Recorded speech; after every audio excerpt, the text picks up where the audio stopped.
This is The Culture. Hello and welcome back to another episode of the Cinema Wave podcast. Today we are talking about a movie that just recently came out that is talking about the GameStop Wall Street sort of crisis, I guess, that happened. It's called Dumb Money, and we're going to give you guys a review and a discussion about it. I am one of your hosts. I'm Darian Zach. I am joined, as always, by Liz Seiko. Hey, hey. And also on the producer cam today, we have Zach Miller. Yo, what's up? What's up? So I'm excited to talk about this because we have differing opinions. We do. We talked a little bit off camera. We didn't dive too much into it because we want to save the conversation for the audience. But Yes. This is a movie that is directed by Craig Gillespie, who I know has directed one of your favorite movies of the last, 15 years? I forget when I, Tonya came out. But I think 2017, I want to say. Okay, so let's say 10 years. Yeah. That's better. But since that, he did Cruella. Mm-hmm. And then he's been doing a lot of TV for Hulu. He did Pam and Tommy, and he also did the Mike Tyson biopic series that came out called Mike. Mm-hmm. But he directs this. This is written by Lauren Schuker Blum and Rebecca Angelo, who previously wrote around 13 episodes of Orange is the New Black. So that's basically the creative team behind it. It has a pretty big ensemble. Paul Dano is in it, Pete Davidson, Vincent D'Onofrio, America Ferrera, Nick Offerman, Anthony Ramos, Seth Rogen. Bunch of people are in this movie. But Liz, let's start with you with just kind of broad thoughts on what you thought of Dumb Money. I liked it. I thought it was really entertaining, funny, very fast. Like, I don't think there was a moment where I was really bored or kind of like, oh, okay, let's like speed it up a little bit, which is nice. I thought it was really good casting too, which I enjoyed. Because sometimes when it's a big cast, sometimes people can be miscast a little bit, and really they're just there to like have a big name on that role. But no, I thought everybody's casting was spot on, which I enjoyed. Okay. But what did you think? I didn't love this movie as much as I feel That like I knew. you did.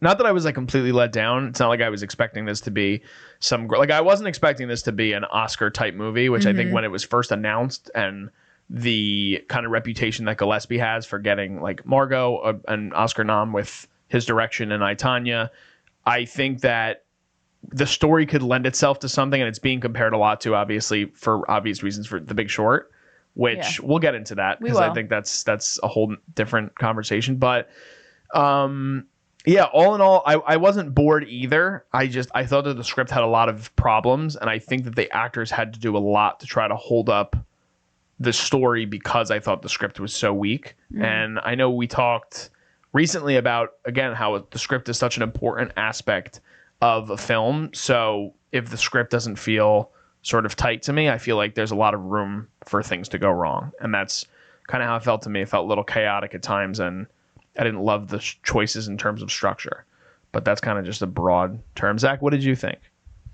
I kind of enjoyed the perspectives on the crisis in Wall Street. Like, I know they follow basically three major storylines of like, who was affected, like the girls at college, and then American Ferrera's character, the nurse, and then who was the other one?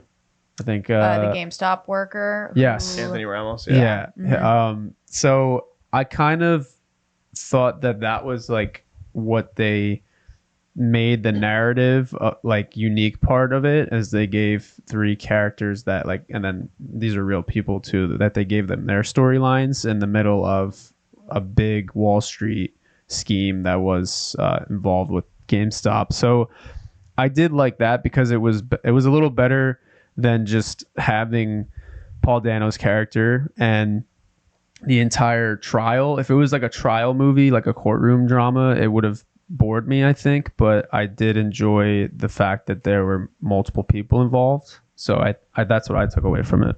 But Well, okay, so then I agree with you, Zach. I liked it. I thought that the I think that I kind of agree with you too, though. Maybe there's a few script holes that they could have like dove deeper in. I was kind of surprised that this came out as soon as it did.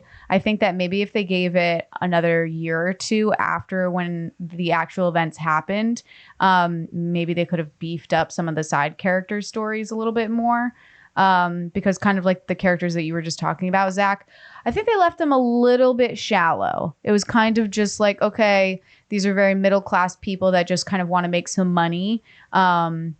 So let's watch them gamble away and kind of make it a risk. I wish that they had maybe gone in a little bit deeper on like their own backstories, but I also get why they didn't, because then it becomes a story about these individual characters, while I think as a whole they were just trying to tell the story of what actually happened in a fun and entertaining way, not like a documentary. Yeah, I think part of it too, though, is similar to what you just said in terms of them. I do feel like they definitely rushed this. Like, I don't think we needed a scripted version of the story yet. They had to go back in time to give exposition to characters because this GameStop frenzy happened in 2021. So it was only a couple of years ago. So they went back even like during the COVID era to talk about like how COVID had affected certain people. And again, that had an impact, I think, on the obvious short squeeze that happened with GameStop. But I thought that it's hard to dive deeper on characters when not even enough time has passed to really even connect to those people at a certain time, right? So even The Big Short, again, for an example, that happened in 2008. The movie didn't come out, I don't think, till like 2015. So I'm just going to double check. 2015. So even that's not as much, that's still not a crazy amount of time, but 7 years, there's still a lot more that can happen in a 7-year period versus Dumb Money coming out in 2023 and it just happened 2 years ago. So I thought that also led to, again, and that could be part of what happened in terms of the script maybe having issues because the whole thing was rushed. Like, I feel like as soon as this story even began to happen pre-trial, there were already studios lining up to make movies about this, which I thought was such an like, we have such a shortage of stories that we have to cover something in real time. Yeah, of course. To me, I think that sometimes you can, like, creators can get in the way of themselves. And I think that was a situation where the studios were like, we need to capitalize on this immediately. And to me, it didn't. I think this movie just could have been better. Like, I think that they could have taken a different, even in terms of the entertainment aspect, like, I do think there are moments that I laughed and there are moments that I was entertained. But I think as a whole, it could have been a better and more entertaining movie if they gave it more time to breathe. I don't know. I was pretty entertained. But go ahead, Zach. Okay. I was going to say, to your point, the only thing that I did feel like was rushed was that the conclusions were not as definitive for me.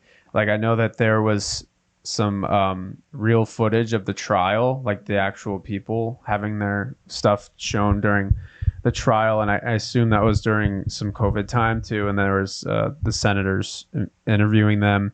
So it didn't feel like it was wrapped up completely, this full story, because there's only been 2 years. I think there's still settlements that are still happening and then conclusions legally that are still going on. So it almost felt like a disservice to telling a story if it is not completed, like you're saying. Yeah. So I think and just, I guess we'll start to dive in a little bit on like spoiler territory for the people. So if you guys haven't seen this film, try to tune out for a few minutes here. But like, I think to your point, Zach, at the end of the film, we have that black screen with the text. It's basically saying like, now because of the impact of this is still sort of happening, so people are on the lookout for it. So again, I think that also hurts it. Like you were saying, it can't be a conclusive ending to a story because the story is kind of still happening. Like, in terms of what the plot of this film is and the core of what Paul Dano's character, which in the film he's known by most of the film he's known as his YouTube personality, which is Roaring Kitty, which I love. That I thought was funny.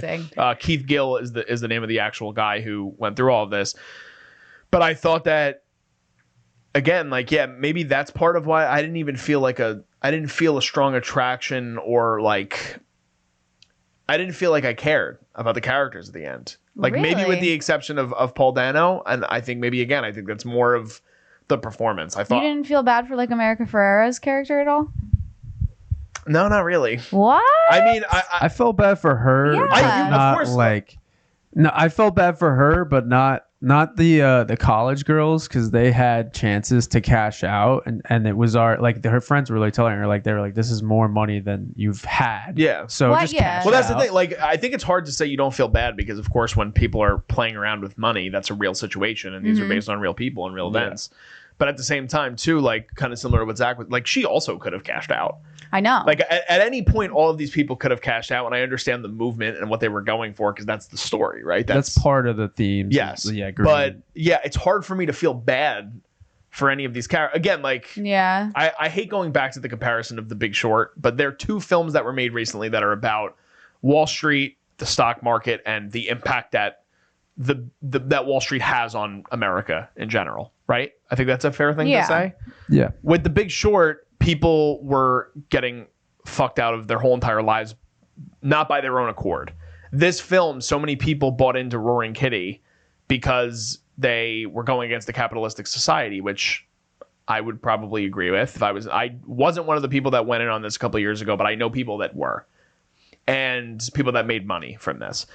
I think the thing is there were people that also cashed out during this time, and then more people just sort of joined the movement, which of course they're not going to talk about because this is a dramatized version of the story. Yeah. That's why I'm saying I think it's hard to feel bad for characters when it's their own choices, right? Like the situation when Robin Hood got shut down in the film, that was a situation where I was like rooting for everybody. Yeah. Because I was like, this is shitty. Because that was like the heart of the story. Yeah. Too. Exactly. But then when they open everything up and then everyone, and it's great, like he held and everything like that. But then at that point, anyone can choose to do whatever they want. And it's hard for me to feel bad for her character when she could have cashed out and paid off her mortgage. Like that's playing around with your own livelihood.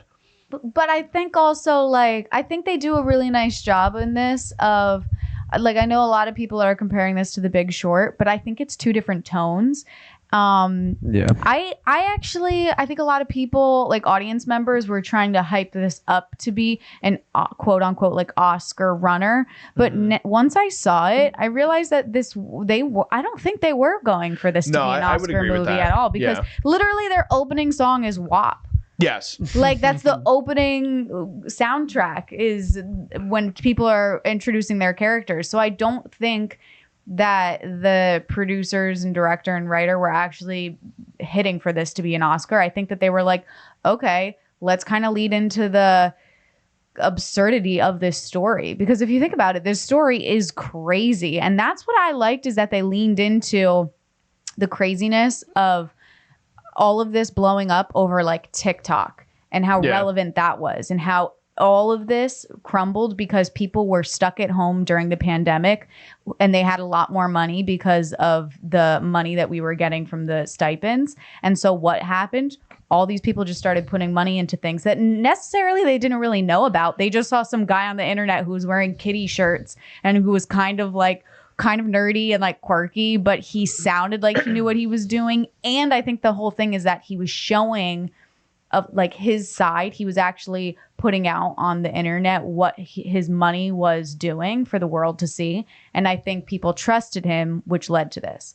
So I thought the movie did pretty well with not coming at it from a like, ooh, let's be documentary and tell a different point of view. They were like, all right, let's tell this story how it actually happened, which is kind of weird. Yeah. Zach, did you have anything you wanted to add? Yeah, I just think it was structured just to what you're saying about the TikTok stuff. I think it was just showing the influence. Like it's a very modern film now because it shows like the problems where influence is a good and bad thing, I guess. Like, and that's what probably my takeaway was from the movie of like, you know, if you're influencing these people, because he realizes, oh, I have an effect on these people and what I say, and if I hold, like I have an effect on how people will follow this and what kind of message am I trying to say. And once he realizes he's trying to send a message to people about like, you know, F Wall Street and like we're going to get back at them, he realizes he has to hold. But then it's also very telling to how easy it is for us to just follow people. It's like into, you know, it's like the equivalent of when people would tell us, well, if your friend told you to jump off a bridge, would you? Like now we're kind of straying into that ground of the influencer, you know, and that's what this was. And that was the only part that like made me uncomfortable or I actually didn't like was when they were showing the videos and like the saturated like all these you didn't people. like the Yeah, TikTok and videos? I felt similar to that. I think we talked a Yeah. little bit off camera about that, but to me, that especially in terms of what I was alluding to earlier, the chaos, like the chaotic nature of the edit and things like that.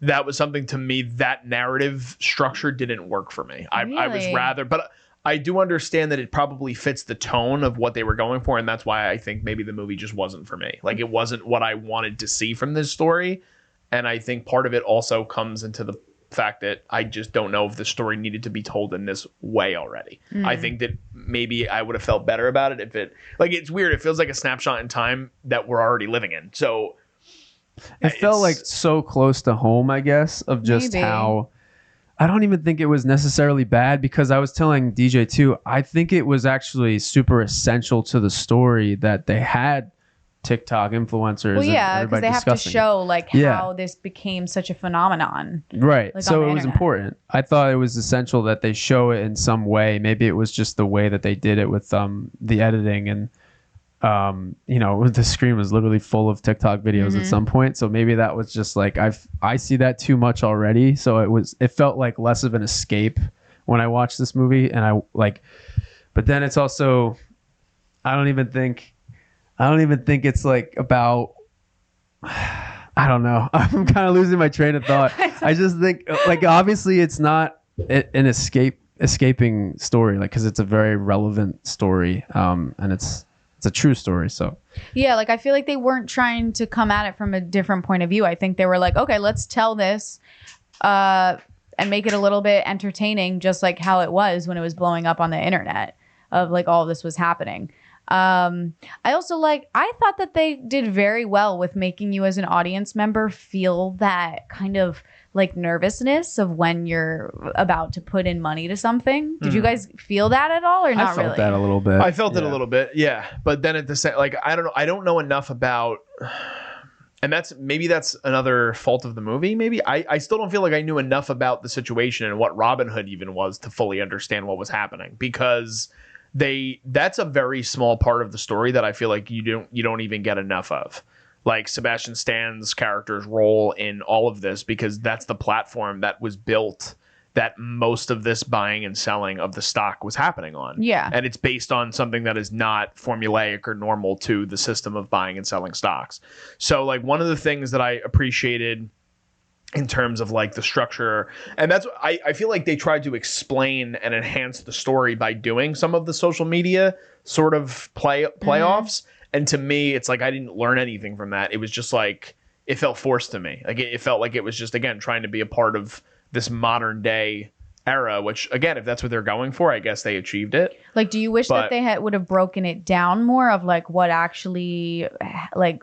I like when creators are able to do things that don't feel so in your face to explain a situation that might be Above your head a little bit. Yeah. So like, and I'm sorry for bringing it up so much, but like in The Big Short, that was a creative way of being able to explain the housing crisis when you have those asides of like Margot Robbie in the tub explaining it or Anthony Bourdain in the kitchen and comparing it to like either everyday occurrences for anybody at any time or like comparing it to like a profession or something like that. This was just like, oh, we're going to show you through TikToks exactly how this was happening. And some of that was probably real. Like some of those were inspired by real TikToks, but some of it at the same time too, like even the Reddit stuff to me was like so in your face, and it's based on where I guess it started from. But there were moments where I was just like, all right, enough. I like at this point I understand what you're going for. I don't need it again and again and again and again. Okay. So maybe just in terms of the narrative structure and how they wanted to explain this as a whole, it just didn't fit what I wanted to see in this story. I could see that, but then I would also say like in the situation and what happened, these people that are putting their money into it didn't even really know like what they were necessarily doing either. They just saw that people on social media were saying, oh my God, I'm making money by putting my money into GameStop. Like go download this app Robinhood and put your money into it and you'll make money. So yeah, it's more of a social media movement story than it is about a financial story, I think. Yeah, well, I think that's the approach. I think it's more of like it's a story of like numbers matter in a way. And if you do rally and start coming together as a group, you can achieve things. And it kind of is like, I think that it's more of just like a feel good movie of like, you don't have to accommodate to what the norm is, and you can go and do something different that you don't necessarily know, and you can still come out on top. I think that's true. Because like to your point, like they were really going after it of like, you know, this has never happened before on Wall Street. Like we've never seen a short squeeze or like 150% climbs in one day with just a nobody app. And then they were going into how this is tanking hedge fund managers and stuff like that. So I think and that's the other thing they were doing with the message. They were like, oh, let's revolutionize trading, or like let's revolutionize Wall Street, and let's take down the big competitors because they're trying to sink companies so they can make money and line their pockets when we're going to line our pockets. So I think that's what the approach was. And then, you know, honestly, I think Liz is changing my opinion on how I think about the Listen, I liked it. I thought it was a good movie. I think it's just the graphics that were my only gripe, but the reason for including it in the story was essential. Yeah. You know, I think it was just the the rap music and the like, all right, let's get this. All right, let's overcome. It's like, no, let's be a little more serious, and like yes, the movement is important, so treat that in the same tone. I think that's why I think they're not essential, which is, it's interesting that you say it, because I think that there's a way that you can have subtle nods to the era and still have things that are happening around you that are of the time, but you don't need it to be juxtaposed with imprints of social media on your film. That's what I thought was really interesting. I disagree on that. Okay. Because I think for this time period when everybody was stuck at home, the only way that you were communicating with people was through FaceTime and like social media and through your phones essentially. So I think like the other way of showing that would be to show people just like holding their phones and like texting and seeing their reactions rather than through the screen. And like the rap music, I actually liked, because if you think about it, this whole time period, like TikTok was becoming huge, and it really was all these like cheesy dances, like pop songs that were happening. And so for me, this was actually probably the first like COVID movie that I wasn't necessarily annoyed with, because sometimes I felt like there have been COVID movies come out that I've been like I went through this, like I know what it was like I don't necessarily want to see it again. But I feel like they came at it from a very nice point of view of not shoving it down your throat, but more bringing it in nice nuances to remind you of like the reason these people were pulling together as a group, and like what were they, like the diamond hands or whatever? What is it? Well, I think wasn't it like diamond hands or something? Diamond. Yeah, like diamond hands. Like I mean, Tendy Man was like my favorite reference the whole time. That was but great, for me, the reason that this actually worked is because all these people were stuck at home and they were looking for a connection and like a community, and so they found it online with each other. And then they totally could have pulled out and made all of this money, but instead it was like, no, these are my people. Like I'm not going to pull out because like this is my community and what we're working for. That's true. And I think if you didn't show the pandemic aspects, it would have kind of been like, wait, why are they doing this? And it's because they were searching for connection. Yeah, that's a fair point. I like that point. I think that I will agree with you, because Zach and I think talked a little bit after I had seen it too about, I agree in terms of it being like the first COVID movie that I like enjoyed the way they handled it, because it felt wasn't hitting you in the head felt more it felt more realistic to my experience anyway. It wasn't like, and I want to preface this by saying I understand it was obviously a terrible time for a lot of people. This movie also takes place though at a time where I don't want to say the pandemic was over, because I feel like it's never really over at this point anymore, but people were starting to have interactions. Like again, like Anthony Ramos's character working in a GameStop, like GameStops were closed for a very long time and he was still interacting with people. But I do understand that the movement was basically started because of that whole social aspect, right? Because the whole production of Roaring Kitty started because of YouTube. Yeah. Which I think is interesting in and of itself, the power of like what YouTube has over people, right? How often people are like watching YouTube more than like their own television anymore. I don't know. It was just I think that the combination of the script and that aspect for me just might not have worked in terms of the movie that I was hoping to see from this. I want to talk about the performances though, because I'm curious what you guys thought. I thought, like I said, I thought Dano was really great in this film. I liked seeing him do something a little different than what he takes on a lot of very serious stuff. I thought this was a role that he could actually have a lot of fun with. So what did you think of his portrayal of Roaring Kitty? I thought he was great. I thought he really didn't push a lot, which was kind of nice because I think, especially if you have like a big name actor and you say like, okay, you're going to play kind of like the middleman who's just trying to make some money on the side, they can go very like over the top a little bit with it. And instead he just played him very, like, I felt like I was seeing somebody that I could see it, like at work, or like the same attitude as anybody that I see on a daily basis, and not necessarily like a caricature. You know what I mean? Yeah. I liked the differentiation between, you never see his work life. Like you never see him working at Mass Mutual, which I thought was funny. But it's funny how it talks about he's a casual YouTuber in the beginning, and then he just starts by talking to a couple. I love that whole scene where he starts his first stream to talk about the GameStop stock. Yeah. And there's a couple people writing in. He's like, "Oh, you're a loser. Thanks for watching." Like it was like such a perfect portrayal of how like YouTube can be portrayed sometimes. So I thought that was really good. I like how he got to play around, because I feel like Dano doesn't get to do things like this very often. Everything he does is very serious. And at least in terms of like what I associate him with in terms of roles, that's usually what I say. I felt bad for Shailene Woodley because I felt like she was kind of cast aside a lot in this movie. Maybe you guys feel differently, but I want to see her do more. I think she's a fantastic actress, and I think now she's in this kind of period where she's not even being considered for certain things anymore, which sucks because I like her, but I wasn't unbothered by her role. I actually, you know what I really appreciated was that it didn't go down the story route of them having like marital problems because all this happened. Yeah. Instead, it was like she supported him since day one, because it wasn't him just throwing away their savings. It was like, no, she even backed him up when his parents were like, "You're crazy." And she's like, no, he has studied this. So I liked that they didn't have like the wife pinning up against the husband. It was like she had his back, which like I like that. I liked that character. I think she knew going in that she was just going to be like the supporting character. And yeah, I thought that she did pretty well with it without making it like over the top, because I don't think that was needed.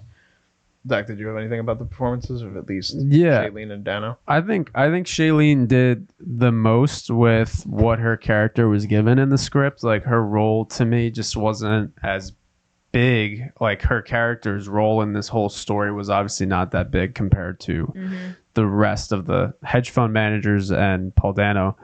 But so I think she did a great job. I just don't think she was given anything that would showcase her abilities and her range as much as it has in the past.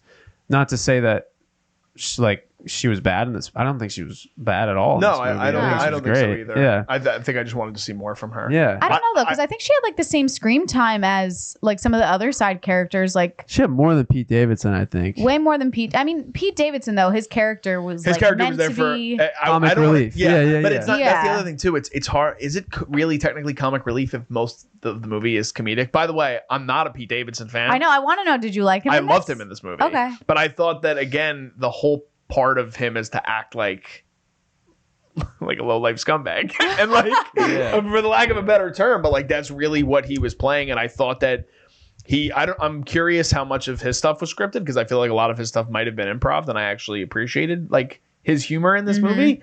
And I think part of that also might be he's probably one of the youngest cast members in this, with the exception of the college students. And he's living in this time where his whole life is pop culture. His whole life is being on social media and being like a star on SNL, and people talking about his penis being everywhere. So like literally, I think that maybe this is something that he could have related to in terms of the movement. And maybe that's why I appreciated what he added to the film.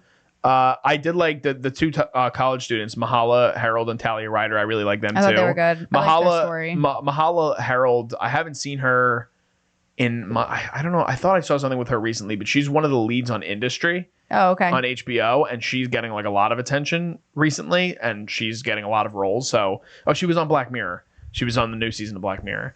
But I thought she was good in it. I wanted to see a little more of Nick Offerman just because I love him. And Seth Rogen Seth Rogen? I didn't like Seth Rogen in it. You didn't? No, I don't. I don't know if I love Seth Rogen in dramatic roles. Oh, I disagree completely. Okay, because I thought he did fine in the movie, but like he was the least appealing character, and I definitely didn't really feel that bad for him. I don't think you're supposed to. Yeah, I know, but I don't know. I don't think he's a good actor dramatically. Really? Yeah, I like him in Steve What? Jobs. I think he's good in Steve Jobs. I think we talked about this a little bit, Zach. Yeah. But again, maybe part of it, though, I think so much of it is based on what I appreciated or did or didn't like about the script. Because when I like him in Steve Jobs, the script is Aaron Sorkin. Like, he's one of the greatest writers. Like, I didn't love the script so much, so I don't know if I liked what he was able to do with what was on the page. I'm not sure. See, this movie actually kind of made me start thinking that I think Seth has done an incredible job of like transitioning his career, because in the beginning of his career, he was just kind of like the funny sidekick who was always high all the time and was like kind of the comedic relief. And now I feel like he's really transitioning into these roles that, yeah, they might have some like comedic moments, but they are a little bit more weighted in like realism. Like, did you guys see what was the other? What was? It was the- also in the Fabelmans? Fablemans. Yeah. Yeah, I thought he was Fabelmans. okay in the Fablemans. Did you see like Pam and Tommy? Yeah. I love Which I thought he was great in that. I didn't finish Pam and Tommy, but again, I don't know too, because I think when I see him comparatively to other actors that are of a higher caliber, it makes me even think less of him dramatically, because I don't think he's that strong of a dramatic actor. I think that he's getting there. Like for me, I think if Pete Davidson is smart, he will look at Seth's like career and say like, okay, he might have started off as a comedic actor, but then eventually he transitioned. Yeah, I think they're like Judd Like Apatow's kids. Like if Pete Davidson can like, yeah, he can do comedic, but if he can start tipping his toes in like dramatic roles earlier on in his career, then I think he'd do great. Interesting. I know. I think there's some things I like him in, but again, like if I'm looking at his IMDb page right now, and a lot of the stuff I like him in is mostly comedic. Who, like Seth or Pete? Seth. I haven't, in terms of Pete, I haven't. Pete's only done like comedic A few things. roles, I like The really. King of Staten Island, which is kind of. But so here's another example. The King of Staten Island is basically a story about his life to an Yes, extent. so It's it's a not- heightened version. yeah. But the other part is, I also don't even think he's the best performance in that movie. And it's a movie that is strictly based on his life. I thought Bill Burr, who is a stand-up comedian turned actor, is great in that movie. He is really good. Like way better than Pete in that movie. And he's a comedian. Yeah, I would say though, like coming at it from an acting point of view, if you're portraying something that's close to you, I think it's a lot harder to have like objective opinions, because you have more to lose necessarily, or like you come at it from a different point of view, versus if you're coming at something and you're just an actor and you don't have any like heartfelt strings attached to it, you can come at it and be like, oh, okay, this is how I'm going to play it this way. While if it's Pete's life story, he's going to be like, well, I could play it this way, but then I also see it from this point of view because I see it from my mom's point of view, or I see it from this point of view. So I think it's hard for people like actors and people to play themselves. No, that's a fair point. It's hard because you don't come across then as a character. You come across because you never want to show yourself as one dimensional. While it's easier to see a character on a page and be like, okay, I know this character, because you don't see yourself as a character. You see yourself as a person. Yeah, that makes sense. Mm-hmm. But I'm not like giving up on Seth Rogen as a dramatic actor. How dare I you? just, if no, you I do. can. I mean, again, and that's what. But I think he's better. And again, I think he's better in Fablemans than he is in this. And I think the Fablemans has a much stronger script. He's flexing a little bit. But that's my point. I think that in terms of why I didn't like his performance in this, I think that the script as a whole has such a major impact on my perspective of this film. Like, I think that there are certain my two favorite characters in this, with the exception of Dano, is America Ferrera's character and Anthony Ramos's character. And I think Ramos is such an enigmatic actor Like I wanted to see so much more of him. Like everything I've seen him in, I've really enjoyed him in. I don't think he's good at all, to be honest. You really? I don't think he's good at all. Interesting. Tell us why, Zach. Yeah, no, Hit I'm us curious. with it. I just think he is so one-dimensional. I think he's like, all right, I'm gonna play the young, like rebellious teen, and that's it. Do you see In the Heights? Still think it's the same thing. I don't think it's really like much more depth than he's doing. Like the same thing with I just saw the garbage Transformers I haven't movie a seen while ago. Transformers, so I I only got that. dragged to that movie, but he played the same character that he did in this movie, playing a GameStop. Because I feel like a Transformer could have busted through the wall and pulled him out. I thought it was the same movie. We would have gone into I was that. like, so I don't know. That's just how I feel. The GameStop situation was probably my least favorite side storyline. I just felt like they could have gone a little bit more into that because also I feel like there's a lot of talk of the people that made money on the GameStop situation and the hedge fund people that lost money. What about the owner of GameStop? Give us some information on what was going inside the company at this time. That's true. Were they I would like freaking that, yeah. out? Were they holy shit, we're making money? Or were they what was going on? Yeah, especially if they're going to give a perspective from someone who works in the company. I felt like he was bland. He didn't have any his character as the manager of a company that everybody was talking about at the time. He acted as if nothing was going on. Dane DeHaan's character you're talking about. Yeah. He was just so concerned about follow the book of management. Come into work on time. Yeah, make sure you're on time. And it's dude, you should be give a little bit more point of view on the circumstances that are happening. I would agree with that. I think that's a fair point. I also think another big omission was so they go into the Robin Hood stuff and they go into how it was blocked or they blocked transactions from happening. Yeah, they stopped it. And then they a little bit more time passes and then they go into the trial, at least in the Robin Hood stuff of the story. Yeah. So that was a huge thing, scandal part that I thought they were gonna blow the doors off. You're talking about the Robin Hood part, right? Yeah, I agree. I think I would like to have seen more. I thought that was a big conclusion I wanted to have. And then he's also talking to all these people. He's at the party and he's talking to his trade people. And I'm like, how do you not have more of that deeper finance? I wanted to see more effects on the upper class. Instead of just the lower class. I think some of the things that Zach and I might be talking about too, though, are a movie that just wasn't the intention of what they were making. Going back to what you were saying, I think that they wanted an entertainment of device for modern audiences to make them be like, oh my god, I think they think this is going to make a decent amount of money, which it might. I'm curious how much this cost, but I think that I would have rather seen a more dramatic take with comedic element, like a dramedy sort of situation in which we get more information on the story for the people who aren't as aware of it. So I don't know. Yeah, I get what you're saying, Zach, too, that you wish they had maybe come at a little bit more of the big corporation, but you also have to know that I'd want to know who are all the producers on this. Again, with movie making, sometimes they won't go for big corporations because sometimes they're involved with them. You don't know necessarily, maybe some of these big corporations are a producer on this film so that they can make some of their money back on their own story. You know, it was interesting. And so they're not going to come at themselves. I did notice on IMDb that Craig Gillespie, everything he's ever produced, he's been an executive producer on except for this. So he's just a normal producer on this one. The budget is also $30 million. $30 million. Okay, so this is going to make its money back. That's actually that's a really good budget for a movie of this size with the ensemble that it has, I think. Yeah. This is a nice mid-level movie that I think could probably hopefully make its money back. I mean, I still want movies like this to succeed because I like seeing movies like this. I hope so, because opening weekend, what they have put in is $220,000. No way. In the U.S. and Canada. And then... Well, I think worldwide it was limited. I think it was limited. I don't think it's... And it's opening worldwide this Friday. This weekend. So, yeah, we're recording this on Thursday, September 28th. So tomorrow. I think tomorrow it goes live when this episode drops. Okay. So you want to hear something else super interesting that I just read on IMDb? Guess who are two of the executive producers on this film? Are they actors? People that are very prominent for a financial aspect also in movies. Oh, Zuckerberg? close. Or was it?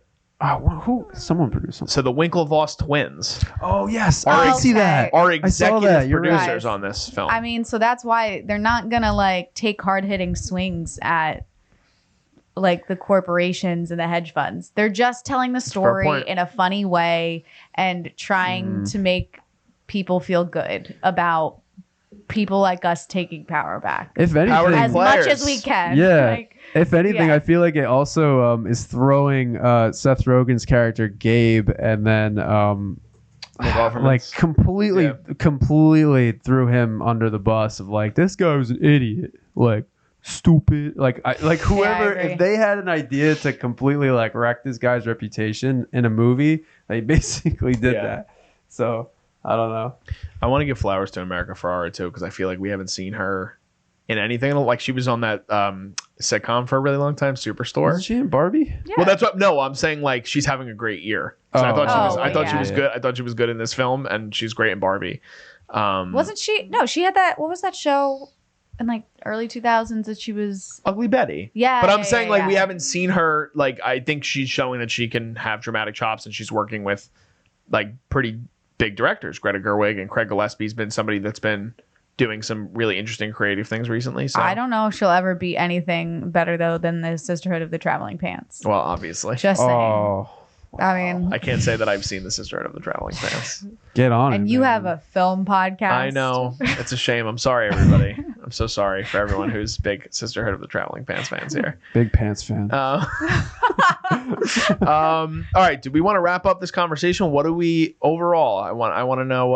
I do want to say one thing that I really did love that they did was like the net worths of everybody in the beginning versus like the end, especially like the side characters of like the college girls and like America Ferrera's character. I thought that was a really nice little side thing they did. I do. I like that. I like that aspect of it too. Do you want to give your final thoughts? Yeah, I mean, I liked the movie. I think it's very entertaining, very funny. Again, I don't think that they were coming at it from a like, let's tell the most groundbreaking story, Oscar winning across the board film. I think that they were like, let's go make some money on this story about making money. Good performances. You'll recognize a lot of people, which is nice. And you'll just, the opening song with WAP, I was like, okay, this is what we're You doing. were I'm strapped ready in. for it. Yeah. But no, I mean, I'd give it like a solid 7.5. Okay. Yeah. All right. Who's I next? He's like, I no. didn't love this movie, Yeah. which I said in the beginning. I But thought did this conversation convince you a little bit more, or would you say it stayed the same, your opinion? no. I think my opinion stayed the same. I think that again that this is not the movie that I particularly wanted to see in terms of if we were going to see a movie at this point about this already. You wanted more of like, I would like more of a legitimate expose. And I thought that it sometimes beat you over the head with the comedic modern era-ness of it. I thought that the ensemble, it's filled with really good actors that I thought unfortunately were not utilized in the best way because of the narrative structure of the film and the script as a whole.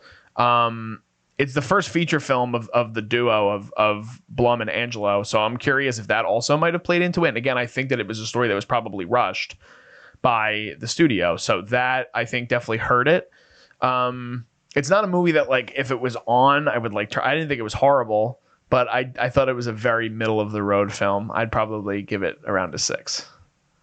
okay, all right. I'm gonna give it a 7-8 range. Yeah. Nice. Okay, Yeah. Zach. So I thought it was an entertaining watch. I think people, if they don't see it in theaters, they can at least stream this. It's an easy watch to get on a streamer. Yeah, It's only 100 minutes. yeah, it's So, feel good too. Like at the end of it, you're gonna kind of be like, oh, like You're like, okay, Yeah. I didn't know anything about that. Yeah, so now I know. feel nice about it. Yeah. I thought it was good. There's a good ensemble. There's a lot of people involved with just the hedge fund stuff. If you need like a digestible Wall Street movie, this is definitely a fit for you. So Yeah, like there was a never moment where I was like, oh my God, Lost. what is happening right now? Yeah, Like, I have didn't no feel that way clue. either. No, which is nice because sometimes I get annoyed when it's like you had to be in on it to know what's happening. And I feel like they could have gone that route of like, oh, if you weren't a part of like the GameStop buying, like you don't actually know what happened. And then I would have been like, check out. I don't care. Yeah, exactly. All right. So I think that's going to do it here for us for our latest episode of the Cinema Wave podcast. Dumb Money is in theaters starting by the time we release this today, September 29th. It'll be out for everybody. Make sure you guys go and check it out. Just signing off. I am Darian Scalamoni. I'm Liz Seiko. I'm Zach. And we'll see you guys next time.